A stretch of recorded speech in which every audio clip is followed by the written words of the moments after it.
नमस्कार दोस्तों, स्वागत है आपका आपके अपने YouTube चैनल मनफ स्टोरीज में। दोस्तों, आज की जो कहानी है बहुत ही मार्मिक कहानी है। जरूर इसको सुनकर आपकी आंखों में आंसू आ जाएंगे। तो ये माँ की एक दर्द भरी कहानी है जिसे आप अंत तक जरूर सुनिएगा। तो चलिए इसको स्टार्ट करते हैं। फोन की घंटी घनघना उठी। माँ ने फोन उठाया। हेलो, कौन? माँ प्रणाम, मैं रवि बोल रहा हूँ अमेरिका से। हाँ बेटा रवि, प्रणाम। कैसे हो तुम? और मेरी बहू कैसी है? पोते पोती सब कैसे हैं? माँ एक ही सांस में सब कह गई। बेटा रवि बोला, माँ यहाँ तो सब ठीक है, आप बताओ माँ, आप कैसी हो? बस बेटा, तेरे आने के इंतजार में मेरी जिंदगी तो यूं ही गुजर रही है। माँ तू बिल्कुल भी चिंता मत कर, मैं 1 महीने बाद आ रहा हूँ। और हाँ माँ, मैं तुझे लेने आ रहा हूँ। अब तू भी हमारे साथ अमेरिका में ही रहेगी। इतना सुनते ही माँ का दिल खुशी से धड़कने लगा। अब मैं अपने बेटे के साथ अमेरिका जाऊंगी, अपने पोते पोती और बहू के पास। कितनी मेहनत करके मैंने अपने बेटे को पढ़ाया था, उसकी मेहनत का फल तो भगवान ने मुझे दे ही दिया। पड़ोसी कितना कहते थे कि अकेली औरत है, यूं ही परेशान हो रही है, कौन सा बेटा अफसर बन जाएगा, यूं ही घूमेगा। अब मैं सबको बताऊंगी कि देखो, मेरा बेटा विदेश लेकर जा रहा है मुझे। आप देखना, सबकी बोलती बंद हो जाएगी जब उन्हें यह पता चलेगा कि मैं अपने बेटे के साथ अमेरिका जा रही हूँ, मेरा बेटा मुझे लेने आ रहा है। हेलो, हेलो माँ, हेलो माँ, कहाँ खो गई तुम? बेटे की आवाज से माँ की तंद्रा टूटी। हाँ बेटा, मैं यही हूँ, तू बता। माँ तू खुश तो है ना? हाँ बेटा, मैं बहुत खुश हूँ, बस तू जल्दी आ जा। ठीक है माँ, तू यहाँ आने की तैयारी कर ले, मैं फोन रखता हूँ। जल्दी ही मैं तुझे लेने इंडिया आ रहा हूँ। ठीक है बेटा, कहकर माँ फोन रख देती है।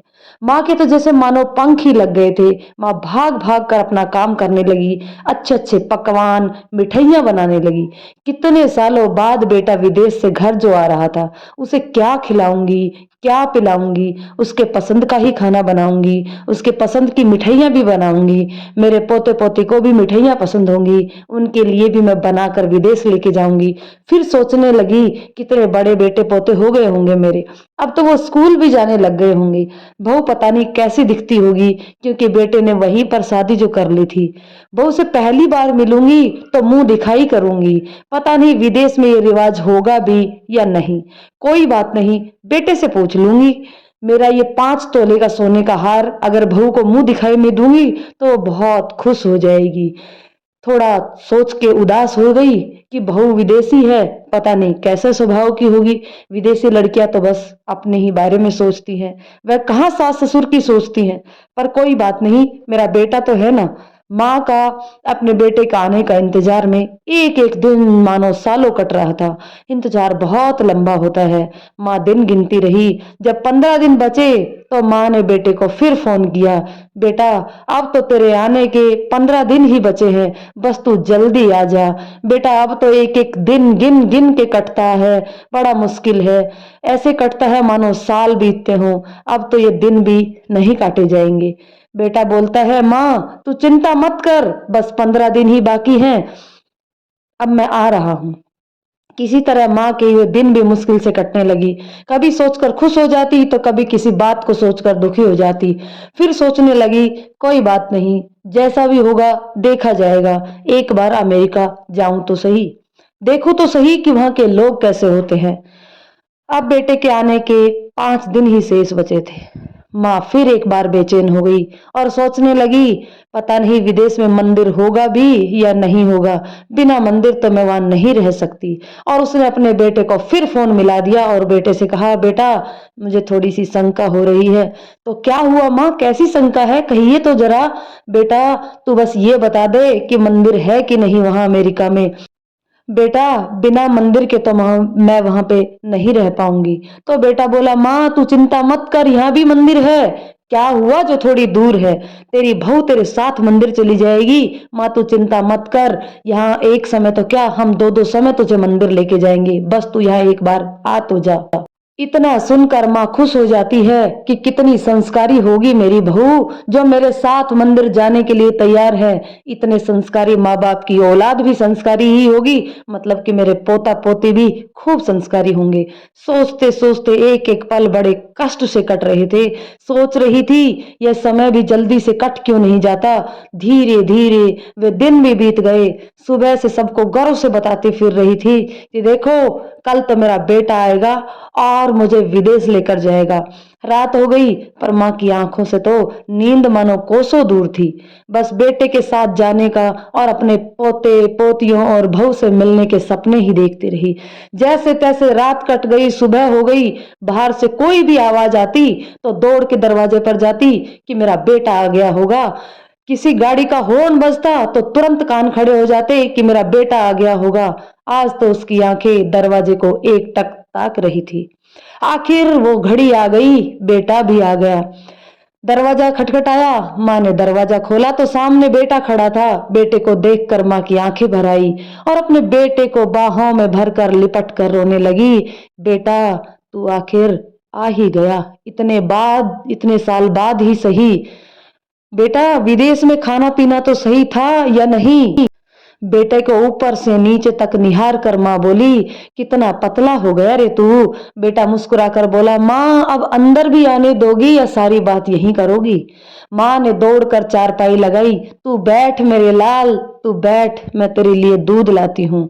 माँ ने बेटे को गरम गरम दूध पिलाया। तू बता, मेरी बहू कैसी है, मेरे पोता पोती कैसे हैं? सब बहुत अच्छे हैं माँ, वो सब भी तुझसे मिलने को बेकरार हो रहे हैं। तेरी बहू तो कह रही थी कि माँ को साथ लिए बिना आना मत। तो माँ गदगद हो गई। मैं तो धन्य हो गई रे ऐसी बहू पाकर। माँ, हमारे पास ज्यादा समय नहीं है, हम यहाँ 2 दिन ही रुकेंगे और फिर हम अमेरिका चले जाएंगे। मैंने तेरा वीजा भी बनवा दिया और पासपोर्ट भी बनवा दिया है। अब तू जल्दी से चलने की तैयारी कर ले। मैं जाता हूँ, एक बार पटवारी से मिलकर आता हूँ। क्यों बेटा, पटवारी से किस लिए मिलने जा रहा है? माँ, ये मकान जो है ना, ये बेचना है। जब यहाँ तू रहेगी नहीं, तू हमारे साथ जाएगी अमेरिका, तो कौन संभालेगा इस मकान को, कौन देखभाल करेगा इसकी? कहीं कोई इस पर कब्जा ना कर ले। माँ की आंखों में आंसू आ गए। मेरे पति की निशानी बेचनी पड़ेगी। इस मकान को बनाने के लिए कितनी मेहनत लगी थी। एक एक ईंट बड़े पसीने से कमा करके लगाई थी। फिर अगले ही पल सोचा, बेटा ठीक ही तो कह रहा है। जब यहाँ कोई रहेगा ही नहीं तो इस मकान का क्या करेंगे? कोई और कब्जा करे, उससे तो अच्छा है कि मकान को बेच दे। कम से कम पैसा मेरे बेटे के काम तो आएगा। और बोले, ठीक है बेटा, जैसी तेरी मर्जी, तू जा, मिला पटवारी से। पर यह मकान किसी अच्छे आदमी को बेचना बेटा, जो इसकी अच्छे से देखभाल करे। बड़ी मेहनत से बनाया था इसे बेटा। बेटा मकान को बेचने के लिए पटवारी से मिलने चला जाता है। इधर माँ घर की एक एक दीवार को छू कर रोती है, जैसे अपने बेटे से बिछुड़ रही हो। बेटा मकान बेच देता है और माँ का कीमती सामान बैग में भर लेता है और माँ से कहता है कि माँ, अब हम अमेरिका चलते हैं। माँ कहती है, बेटा मेरा मन कर रहा है कि मैं अभी उड़कर अपने बच्चों को देख लूं। तो बेटा बोला, माँ हम उड़कर ही तो जाएंगे, हम हवाई जहाज से जाएंगे माँ, हम प्लेन में बैठ कर जाएंगे। माँ बहुत खुश हो जाती है और माँ बेटे पहुंच जाते हैं एयरपोर्ट सुबह 9 बजे। बेटा अंदर ले जाकर माँ को एक सीट पर बिठा देता है और कहता है, माँ तू यहीं रुक, मैं अभी अंदर से टिकट चेक करवा के आता हूँ। कुछ जरूरी कागजी कार्रवाई पूरी करनी है, मैं वो करके आता हूँ, तब तक तू यहीं रुक। फिर हम हवाई जहाज में बैठकर अमेरिका चलेंगे। माँ वहीं बैठ जाती है और बेटा अंदर चला जाता है। माँ को बैठे बैठे 1 घंटा हो गया तो माँ सोचने लगी, शायद भीतर ज्यादा भीड़ होगी, तभी तो मेरे बेटे को इतना समय लग गया। बस आता ही होगा। ऐसे ही बैठे बैठे 11 बज जाते हैं, फिर 12, और फिर ऐसे ही शाम के 3 बज जाते हैं। माँ उठकर अंदर जाती है कि देखो तो सही, बेटा कहाँ रह गया, बहुत देर हो गई अभी तक आया नहीं। माँ अंदर जाने लगती है तो सिक्योरिटी गार्ड उसे रोक लेते हैं और कहते हैं, अम्मा तू कहाँ जा रही है?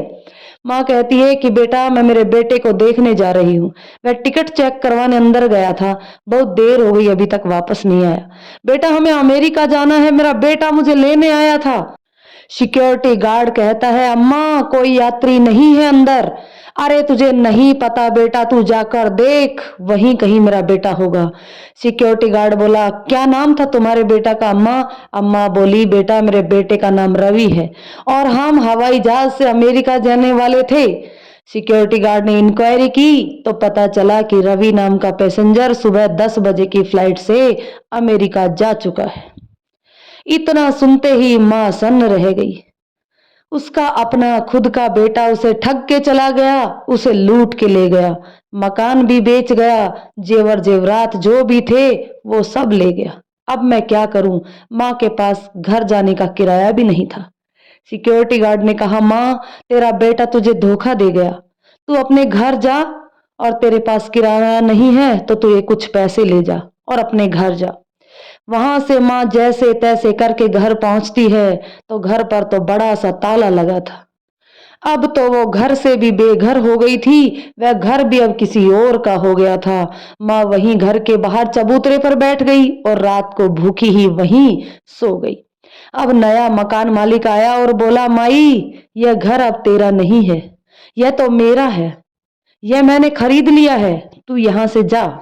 माँ बोली, बेटा यह घर अब तेरा है, पर तू मुझ पर एक इतनी मेहरबानी कर दे कि मुझे इस चबूतरे पर रहने दे, मेरा बुढ़ापा इस चबूतरे पर कटने दे। जब मेरा सगा बेटा मुझे धोखा दे गया, मुझे ठग कर चला गया, तुझसे अब मैं क्या कहूं।